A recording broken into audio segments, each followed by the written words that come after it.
When I'm playing volleyball, I don't think about what I'm not or like what I'm lacking because everybody on my team is missing something. We're all on like a level playing field and it just lets us be competitive at something we love, so I don't really think about what I'm missing or what I'm not, and volleyball just lets me forget all that.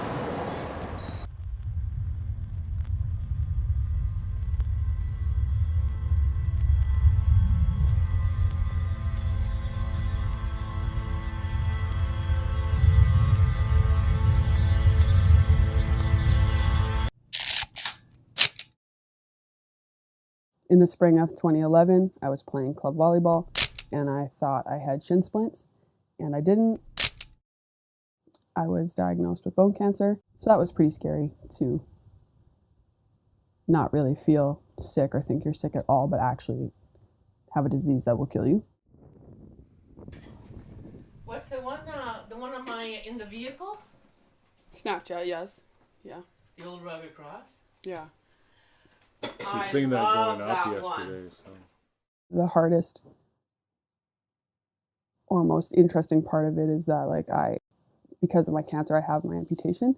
So even at the very end when I was done and then you're just done doing chemotherapy and that's it, then you still I still don't have a leg, and that's like every day for the rest of my life, right? So dealing with loss was probably the hugest part of it.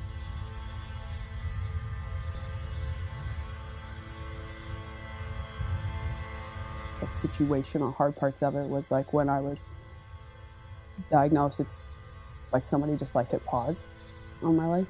I don't know, everybody else just kept going, and that's fine and that's life, but that's just kind of what it felt like. Everybody around me just kept going, and me and my mom and dad just were in this bubble kind of, and we just did what we had to do for a whole year. So that was weird, having my friends do grade 12 and play volleyball and go to college, and those are all things that I would have been doing, but I just wasn't, and not also physically able to either.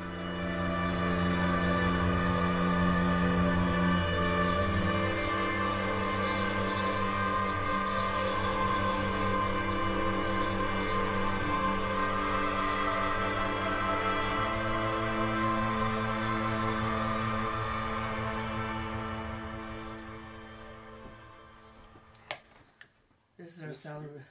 Should we do big pieces, eh? Put dark sheet, didn't you? But then I was I've only seen it for 4 hours. And I'm wide awake. You don't really stay in bed when you wake up? No, you just get up. I got through my treatment.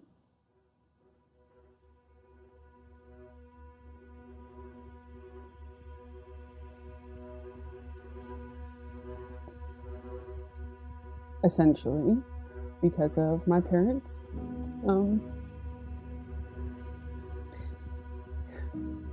My dad, just my rock. I would just sit on my bed and just cry and just lean on his shoulder and just that's all I needed to do just was sit there and lean on him, didn't have to say anything, don't have to do anything. And then there's my mom. I could not have done this without her. She is the most selfless person. I would just lay in my bed or wherever we were and just cry. I would just cry and she would cry and I would just say, "Mom, can you just hum?" And I just couldn't do anything else. I didn't want to watch TV. I didn't want to talk to anybody. I just would sit with my eyes closed and she would just hum.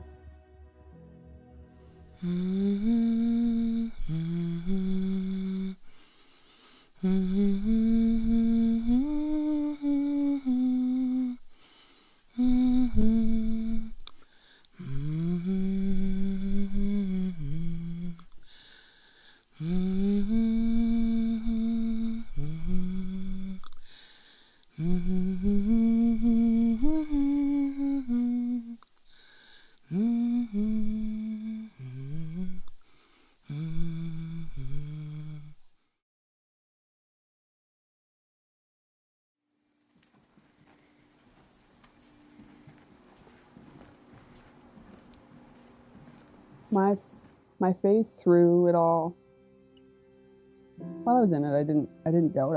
I questioned for sure, and I'm okay with that. I asked a lot of questions like, why me? Like, I'm an only child. Like, why this family? Like, why couldn't I like have kept my leg? Like, where does like cancer come from? Like, I was always okay with questioning, but I also didn't need specific answers because I was sure that I knew that he was there and that he had me and that I was in his hand, even though I didn't maybe personally like feel it all the time. I knew. You don't have to feel close. Like, even if he feels far away or he doesn't feel there, he is there beside you. You just feel like he's not, like, but he is, right? It's just how I perceive him. That doesn't mean that he actually is far away. So that was huge.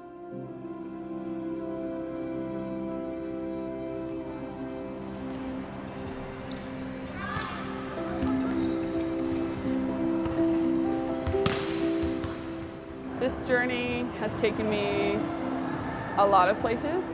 My volleyball has taken me to the highest level possible, I guess, to the Paralympics, which is pretty ridiculous to say that I'm a Paralympian. For a long time, cancer and my amputation defined what I wasn't or what was wrong with me. And I think that's just like a life theme. And it took me a long time to realize that that doesn't define me, that I'm a lot more than what I'm not. So, I don't know, that's big picture, like what I've learned over the last 5 years, that missing a physical part of me or having had cancer doesn't define me. I still am who I am regardless of what I'm not.